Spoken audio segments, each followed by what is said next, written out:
Hello everyone and welcome back. इस lecture में हम लोग जो बात करने वाले हैं वापस हम वही बात कर रहे हैं डिग्री ऑफ स्टैटिक इंडिटरमिनेसी की बीम्स एंड फ्रेम्स के ऊपर, जिसमें अभी लास्ट लेक्चर आपने चेक किया होगा। तो लास्ट लेक्चर में मैंने कुछ क्वेश्चंस कर पाए, जिसमें मैंने बीम के क्वेश्चंस कर पाए और मैंने कुछ फ्रेम भी क्वेश्चन करवाए और आपको डिग्री ऑफ स्टैटिक इंडिटरमिनेसी को फाइंड आउट करना बताया।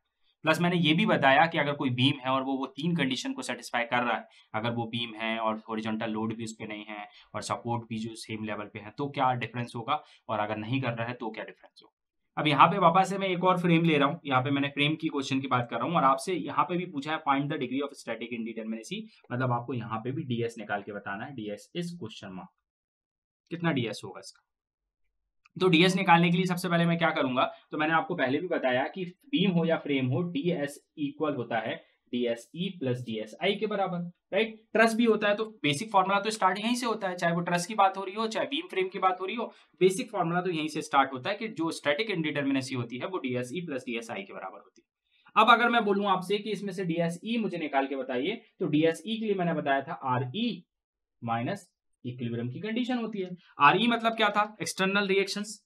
आर ई मतलब क्या था, डीएसई निकालने के लिए आर ई मतलब एक्सटर्नल रिएक्शंस होती हैं, एक्सटर्नल सपोर्ट रिएक्शन। तो यहाँ पे सपोर्ट रिएक्शन कितनी आएंगी, यहाँ पे आपका फिक्स सपोर्ट है, मतलब एक वर्टिकल रिएक्शन आएगी, एक हॉरिजॉन्टल आएगी और एक मूवमेंट आएगा, मतलब तीन अननोन रिएक्शंस हैं। ये हिंज सपोर्ट है, मतलब एक इस पे वर्टिकल रिएक्शन आएगी और एक इस पे हॉरिजॉन्टल आएगी, मतलब दो अननोन रिएक्शंस हैं। तो 3 + 2 कितना हो जाएगा, 5 हो जाएगा। माइनस इक्विलिब्रियम की कंडीशन तो कितनी होंगी, इक्विलिब्रियम की कंडीशन होंगी 3, मतलब डीएसई जो आएगा यहाँ पे वो कितना आ जाएगा, 2 के बराबर आ जाएगा, राइट। और यहाँ पे आपकी एच को आपको कंसिडर करना है, क्योंकि ये बीम नहीं है ये फ्रेम है, तो इसमें तो यहाँ पे एच की बात होगी नहीं। सिंपल जो तरीका होता है वही तरीका हम अप्लाई कर रहे हैं। तो डीएससी कितना हो गया, 5 - 3 तो 2 हो गया, मतलब डिग्री ऑफ एक्सटर्नल इंडिटरमिनेसी जो हो गया वो 2 हो गया। अब मैं अगर मैं डीएसआई की बात करूं, degree of static internal indeterminacy की बात करता हूं, तो डीएसआई का फॉर्मूला मैंने क्या बताया था, 3 × C होता है। यहाँ पे C क्या होता है, क्लोज लूप। सी कितना होता है, क्लोज लूप। तो क्लोज लूप आप इसमें देखिए ना, तो इस वाले फ्रेम में क्लोज लूप दिख रहा है आपको, दिख रहा है, ये क्लोज लूप है। यहां से देखिए ना, ये पूरा का पूरा बॉक्स बन रहा है। और मैंने बोला था कि कहीं पे अगर क्लोज बॉक्स बन रहा है इसका मतलब ये एक क्लोज लूप हो गया, बट ये पूरा नहीं कवर कर रहा है, यहाँ से नहीं है, मतलब सिर्फ एक क्लोज लूप है। इसका मतलब यहाँ पे सी की वैल्यू कितनी हो जाएगी, 1, मतलब डीएसआई अगर मैं आपसे बात करूं तो कितना हो जाएगा, 3 × 1। तो कितना हो जाएगा, 3 × 1 मतलब DSI इक्वल हो जाएगा 3। इसका मतलब DS degree of static indeterminacy हो जाएगा यहाँ पे DSE कितना निकला था 2 प्लस DSI कितना निकला 3, मतलब DS इक्वल हो गया टोटल 5। ये इसका आंसर हो गया, राइट। तो इसका डिग्री ऑफ स्टैटिक इंडिटरमिनेसी कितना हो जाएगा, 5 हो जाएगा, जिसमें एक्सटर्नल कितना है, 2 है और इंटरनल कितना है, 3 है। तो यहाँ पे आपका टोटल आंसर जो होगा वो 5 होगा। तो इस तरीके से आप degree of static indeterminacy find out कर सकते हैं, किसके ऊपर, किसी भी बीम और फ्रेम के ऊपर। अब मैं बात कर रहा हूं, यहाँ पे जो मैं बात कर रहा था वो किसकी बात कर रहा था, मैं बात कर रहा था अभी तक आपसे 2D स्ट्रक्चर्स की। अब इसी में मैं आगे आपको कंटिन्यू करता हूं और मैं आपको बताता हूं कि अगर मेरे पास 3D स्ट्रक्चर्स आ जाते हैं बीम और फ्रेम में, कौन से आ जाते हैं 3D स्ट्रक्चर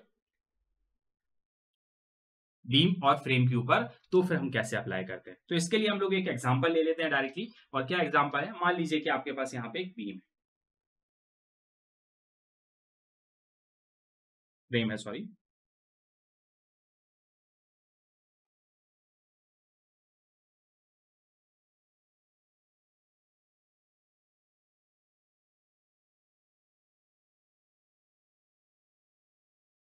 ना परफेक्ट 3D डायग्राम नहीं बन पाएगा, लेकिन बट आपको समझ में तो आ जाएगा, ऐसा बन जाएगा।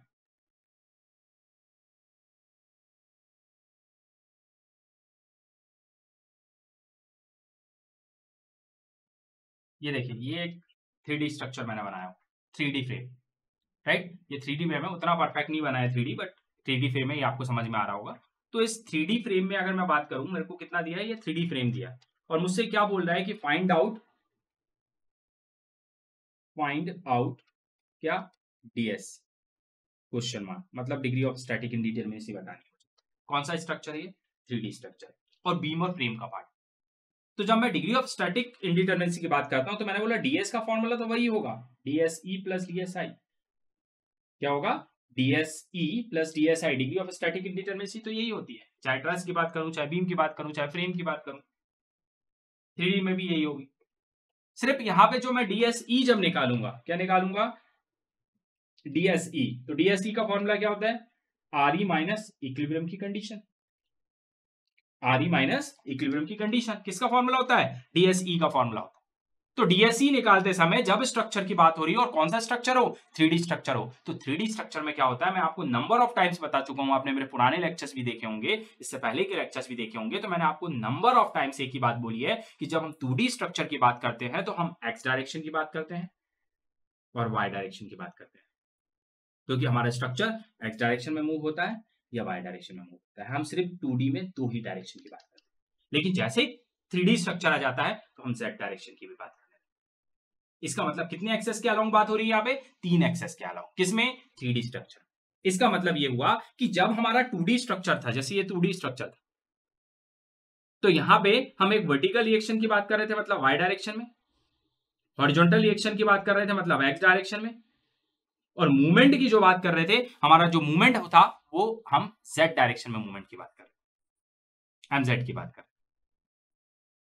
ठीक, तो यहां पे हमारी 3 चीजों की बात होती है, एक्स डायरेक्शन में रिएक्शन, वाई डायरेक्शन में रिएक्शन और जेड डायरेक्शन में मूवमेंट की बात होती है।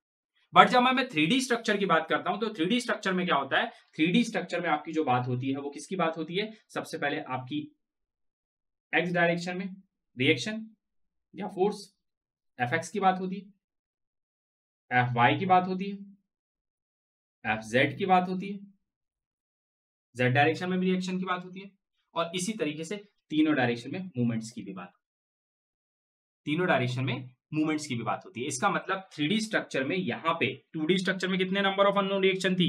3। तो 3D में कितनी आएंगी? 3 तो हो गई रिएक्शन और 3 हो गए मूवमेंट। इसका मतलब कितनी हो गई? 6 अननोन रिएक्शन हो। किस केस में? 3D structure. तो 3D स्ट्रक्चर में अब याद रखिएगा, फिक्स सपोर्ट पे कितनी रिएक्शंस की बात होती है? 6 रिएक्शंस की बात होती है। 6 मतलब 6 अननोन की बात होती है। इसी तरीके से ये भी फिक्स सपोर्ट है, तो यहाँ पे भी कितने अननोन रिएक्शंस हो जाएंगे? 6 हो जाएंगे, क्योंकि यहाँ पे एक्स डायरेक्शन, वाई डायरेक्शन और जेड तीनों की बात हो रही है, तीनों डायरेक्शन के अलॉन्ग मूवमेंट की बात। क्लियर? अब इसी तरीके से ये हिंज सपोर्ट है, तो इसमें क्या होगी? एक मूवमेंट तो 0 होता है इस पे, लेकिन इसमें एक्स डायरेक्शन की एक रिएक्शन काउंट होगी, एक वाई डायरेक्शन की होगी। तो नॉर्मल हिंज पे कितना हो रहा था? एक्स और वाई तो हो ही रहा था, इसमें क्या हो जाएगा? जेड और एड हो जाएगा, तो कितना हो जाएगा? 3 हो जाएगा। तो यहाँ पे 3 अननोन रिएक्शंस हो। इसी तरीके से ये भी हिंज है, तो इस पे भी कितना हो जाएगा? 3 हो जाएगी। तो 2D में हिंज पे कितनी होती थी? सिर्फ एक्स और वाई की डायरेक्शन की बात होती थी रिएक्शन को लेके, क्योंकि मूवमेंट तो 0 होता था। तो यहाँ पे भी मूवमेंट तो 0 ही होगा, लेकिन एक जेड डायरेक्शन की रिएक्शन और बढ़ जाएगी, तो इसमें ये अननोन रिएक्शन कितनी हो जाएंगी? 3। हिंज पे यहाँ पे 3, यहाँ पे कितनी फिक्स थी? तो सीधी 6 हो जाएंगी, यहाँ पे 6 हो जाएगी। इसका मतलब नंबर ऑफ अननोन रिएक्शन कितनी हो गई? 6 प्लस 6 कितना होता है? 12 प्लस 3 कितना होता है? 15 प्लस 3 कितना होता है? 18। मतलब आर ई की वैल्यू कितनी हो जाएगी? 18। मतलब अगर मैं यहाँ पे डी एस ई निकालता हूं तो मेरी आर ई की वैल्यू कितनी हो जाएगी? 18 माइनस इक्विलिब्रियम की कंडीशन। अब इक्विलिब्रियम की कंडीशन की बात है कि अब यहाँ पे अभी तक मैं इक्विलिब्रियम की कंडीशन की किसकी बात कर रहा था? Summation b equal 0, summation h 0, summation m 0। Vertical reaction की मतलब y y में, हॉरिजॉन्टल रिएक्शन मतलब x x में, मूवमेंट मतलब x के अलोंग आप जो मूवमेंट लग रहा था या z के अलोंग जो मूवमेंट लग रहा था। अब यहाँ पे कितनी हो गई? 6 रिएक्शन हो गई। इसका मतलब इक्विलिब्रियम की कंडीशन भी कितनी हो जाएंगी? यहाँ पे 6 हो जाएंगी। इक्विलिब्रियम की कंडीशन भी कितनी हो जाएंगी? 6 हो जाएंगी। मतलब यहाँ पे 18 आपकी रिएक्शंस हो गई और 6 आपकी इक्विलिब्रियम की कंडीशन भी हो जाएगी। तो 6 माइनस करोगे तो DSE जो हो जाएगा वो कितना हो जाएगा? 12। इसका मतलब डिग्री ऑफ स्टैटिक इंडिटरमिनेंसी एक्सटर्नल वो कितनी आ जाएगी? यहाँ पे 12 आ जाएगी। अब इसी तरीके से अगर मैं आपसे बोलूं, इसी तरीके से अगर मैं आपसे बोलूं कि DSI मुझे बताइए, DSI का फॉर्मूला क्या बताया था मैंने? 3C। 3C क्यों बताया था? क्योंकि मैंने वहां पे बताया था कि क्लोज लूप देखते हैं उसको मल्टीप्लाई करते हैं, तो यहाँ पे जो 3 था वो 2D स्ट्रक्चर के लिए था, 3D स्ट्रक्चर में क्या हो जाएगा? 6C के बराबर हो जाएगा ये। अब यहाँ पे अगर मैं क्लोज लूप की बात करूं तो एक क्लोज लूप है ये वाला, देखिए ये क्लोज लूप दिख रहा है मुझे, एक क्लोज लूप। तो इसका मतलब ये क्या हो जाएगा? 6 इंटू 1। तो DSI कितना हो जाएगा? DSI हो जाएगा 6। तो इसका मतलब DSE था कितना? 12। DSI हो गया 6, मतलब degree of static indeterminacy 12 DSE की वैल्यू और I की वैल्यू 6, मतलब डिग्री ऑफ स्टैटिक इंडिटरमिनेसी कितनी हो जाएगी? यहाँ हो जाएगी 18। 18। DS की वैल्यू कितनी हो जाएगी? 18। ये हो जाएगा आपका आंसर। सो यहाँ पे डिग्री ऑफ स्टैटिक इंडिटरमिनेसी होगी वो कितनी हो जाएगी, वो हो जाएगी आपकी 18 जो है वो आपका क्या हो जाएगा यहाँ पे answer in the case of 3D structure. तो 3D स्ट्रक्चर में बस आपको जो याद रखने वाली बात है ना, वो क्या बात है, फॉर्मूले तो आपके वैसे ही चल रहे हैं, फॉर्मूले में मैंने कुछ चेंज नहीं किया, सिर्फ क्या चेंज किया, मैंने बोला कि जब आर ई की वैल्यू आप जो लोगे तो फिक्स पे नॉर्मली 2D में 3 लेते हो, यहाँ पे 6 लोगे, और हिंज पे कितनी हो जाएगी, एक ऐड हो जाएगी तो कितनी हो जाएगी, 3 हो जाएगी। तो ये 3, ये 3, ये 6, ये 6।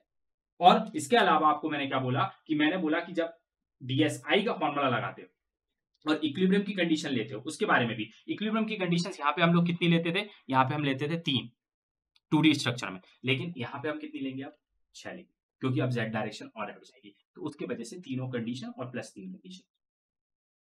अब इसी तरीके से यहाँ पे मैंने आपको बोला कि यहाँ पे 3C लेते थे 2D के केस में, इसमें कितना लेंगे, 6C लेंगे, डबल हो जाए, राइट। तो बस ये कुछ पॉइंट याद रखने हैं। तो 3D फ्रेम्स को भी आप इस तरीके से सॉल्व कर सकते थे। अब हम बात करेंगे नेक्स्ट लेक्चर में, हम डिग्री ऑफ किनेमेटिक इंडिटरमिनेसी की बात करेंगे और उसके बाद नंबर ऑफ क्वेश्चंस की हम भी प्रैक्टिस करेंगे, जिसमें हम ऑप्शंस के साथ बात करेंगे, जिससे आपकी और अच्छे बेटर वे में इसकी प्रैक्टिस हो जाए और कहीं भी आप इंडिटरमिनेसी को लेकर कहीं भी कोई भी गलती ना करें और अच्छे से आपका जो भी पेपर हो उसमें बेटर वे में आप लोग उसको अटेम्प्ट कर सकें। Thank you.